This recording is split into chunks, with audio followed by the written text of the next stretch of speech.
Video outdoors, I believe. Yep, pretty much. I suppose big snow coming. Yeah. Anyway, hopefully not. Maybe, possibly. Anyway, context. Okay, probably I'll post this on Blogger Dome. It's worth a subject. And this is, going to be a longer video than it should be. But whatever, I'll work on that. But I want to get to like this idea of what are the really big ideas. I've done this video before. This idea of a top 10 conceptions, thoughts, ideas, pieces of information that are just vital to recognizing what it is that we're doing here, what it is that I'm experiencing in this moment, or what a lifetime is, or what its purpose is, or its function. What's our job here? Just to satisfy this one individual, or is there a bigger purpose? Is it just to maintain the existence of this stupid kind of life form on Earth? These are the questions that we have to sort of answer if we're going to be anything like a responsible human being. We sort of have to have answers to those. They can be shitty answers, but we should at least make the effort to answer the questions. I'm going to put the glove on. Hand getting cold. And so it's hard to put on glove. So, my bad. Should have started with the other hand. Yeah, my fault. Okay. You still there? Pretty much, probably. Got some snow on you. Sorry.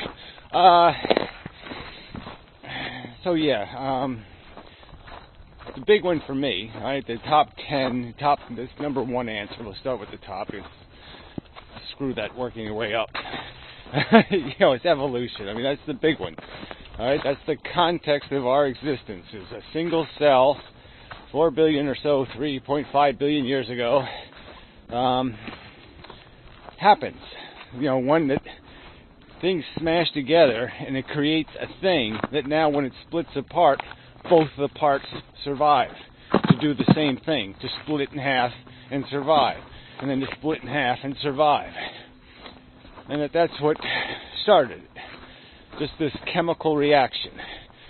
Now the context, the truth is, the rest of the universe is chemically dirt simple compared to this thing that's happening here. All right, this replicating molecule creates all the complex chemistry we sort of know of. The universe is really simple chemically. It's almost made up of, mostly just elements, not even compounds. We have this cell thing, this life thing. Once it generates, it starts doing all kinds of chemical production through the mechanism of this DNA molecule. This DNA molecule isn't just a mechanism for copying itself. It's a mechanism for making new chemistry, causing the creation of new compounds, extremely complex compounds, and making machines that make those compounds. All of this stuff ends up being part of the associated hardware that a DNA molecule, once it replicates in this blueprint kind of manner, read the DNA molecule and allow it to be the definer of the Rube Goldberg creation. Now it can make all kinds of weapons and tools in its own atmosphere, inside of a nucleus, inside of a cell. It can do all of that. Not to mention, once it builds one of these things, moving through the exterior world and have it make things. It consume things, feed on things. So now I'm doing an evolution video, and I wanted to be more of a context video, but it's just a hugely important fact. I mean, it just defines everything. That context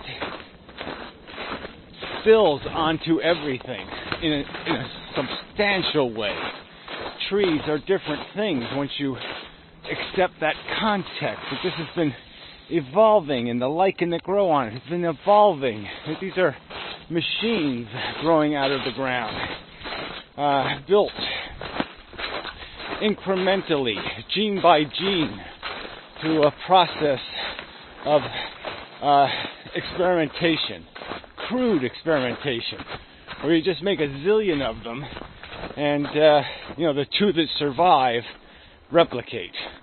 You make a zillion of those, and the two of those that replicate. This crude, incredibly wasteful mechanism of change, built out of the idea that you just make mistakes, and it's like I could be a painter. I could just go, make lines on the canvas, or I could just back into it with my ass. I just back into the canvas with my ass over and over again. And if I did that 1,000 times, or 10,000 times, or 1,000,000 times, or 1,000,000,000 times, the truth is, some of those splotches from my black back end are going to be brilliant. They're going to be the monkey typing Shakespeare in terms of the event, in the sense that, one of them's going to be a great portrait of George Bush. It's going to look just like him. This is no doubt. It's going to happen through this process. I don't know if there's ice on my steps or not. Anyway, so it's a huge context. Understanding what it is to be here, to be breathing right this minute, to be walking and talking and playing the life game in this real way, is understanding how the game was initiated and how the game is played, how the players are playing. That's a huge factual bit of context. All right. Next context would probably be a fact built on evolution. One of the nuances of evolution is that none of it had to be. It's all circumstantial. And the circumstances of the evolution could have gone a lot of different ways depending on what would happen. The dinosaurs didn't get meteored out, commeted out of existence, then we may never have existed. Highest intelligence to be the great white shark, as it is in the water, in the sea. You can look in the ocean and say, what is evolution doing in there? Well, it's not making human beings. It's not making sophisticated civilization. No, it's making crude animals that rip the shit out of each other. And that's the process. Millions of experiments beating each other up. So the two best, by the definition of gladiator, can raise their arms and say, we win. And their spawn go fight another million battle. That's just like I said, it just blows you up. Kind of that context is just so glaring that it's almost I can't see anything else. There's no blindness of context. So I guess I should try to migrate this to consciousness, since that's been such a big subject. But so fact number 2 would be that we're conscious because it was a tool. All right, our consciousness enabled us. One of our ancestors acquired the ability to remember and to tag memories with a good or bad feeling. And it's that was the beginning of learning, was this idea that you could represent an event with a feeling, represent a thing with a feeling, and that would make it reactionary. That would make you reactionary. That would make the DNA molecule, give it a whole new area to program, because it could build you with innate repulsions. It could build into you a fear of snakes. So from the minute you're born, you could have an inability to fall off the edge of a table because of a sensation it creates. Many animals have very elaborate innate instincts that enable them to perform really early in life. So it's hugely advantageous to be able to tag things with a generic sense instead of having to go through the laborious task of programming in defense strategies automatically. The defense strategy is just to label it with a sense of foreboding. So now the organism, I've used this analogy before, but the real mechanism here is the fact that there's two choices in the path ahead. There's food, or there's sex out there. I can get it. It's right out there. But I could also have the sensation of, but it's daylight, and there could be Tyrannosauruses hiding behind those trees. That's what our ancestor had to deal with, was there's stuff I want, but there's threats to my existence. And it had to balance those things. So I think that was a big part of becoming conscious in terms of its advantageousness, was the idea that you didn't knee-jerk react. Instead, you could have an impulse that was weighted. So, yeah, I'm only a little bit hungry.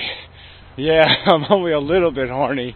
And I'm not enough to expose myself to the risk of getting gobbled. And that would be the beginnings of intelligent strategies and the development of extensive learned experience. And it would give an organism a huge advantage over the dumb little mechanical robots that existed at that time. You can outsmart the fish, and such. Even fish might be in the category of the sensate,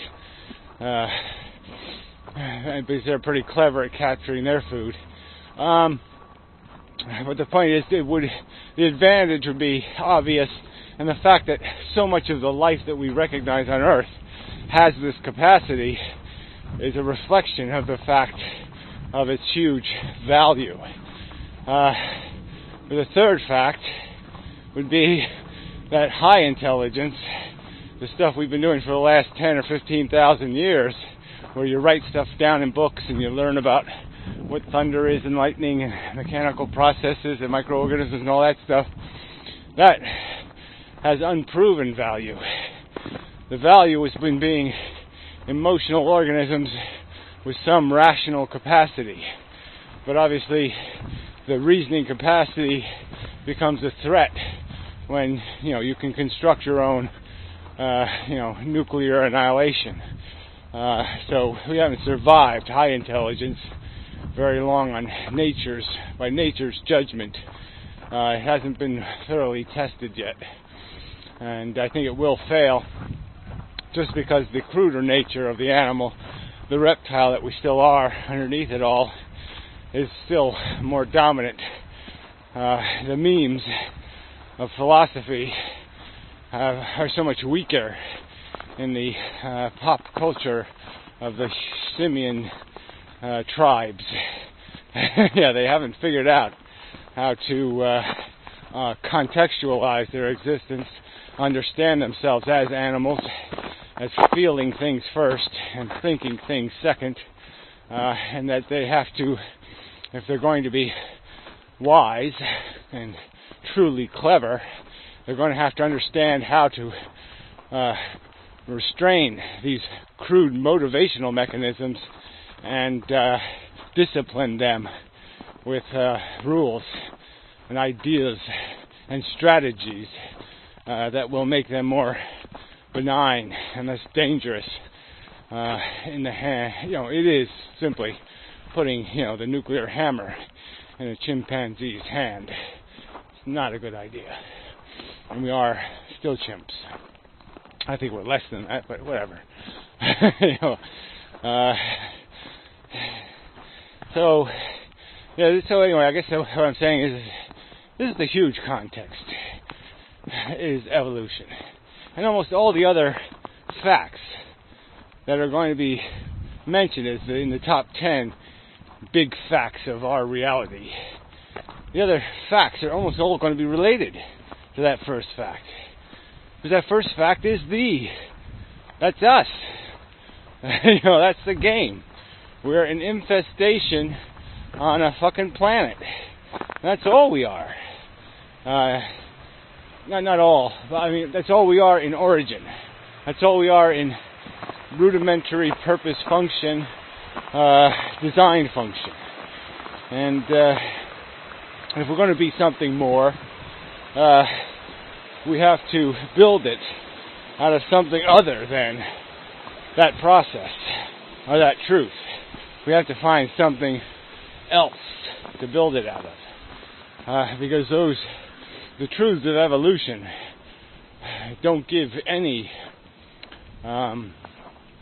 credibility to our function at all.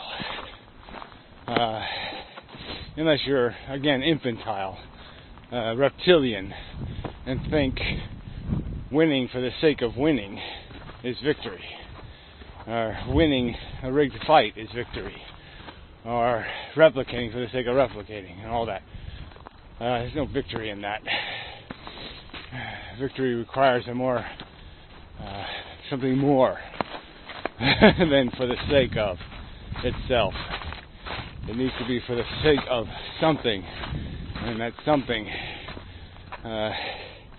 is the new frontier, is the place that the human race needs to go and find, if it exists, because they haven't found it yet. They've played with silly notions of divine creation and other nonsense, but that isn't the game we're playing. It's not the reality. So anyway, I believe that's enough. Yeah. So until next time. Such. Yeah, it looks like snow. Got that foggy sun kind of look. Anyway. Till next time.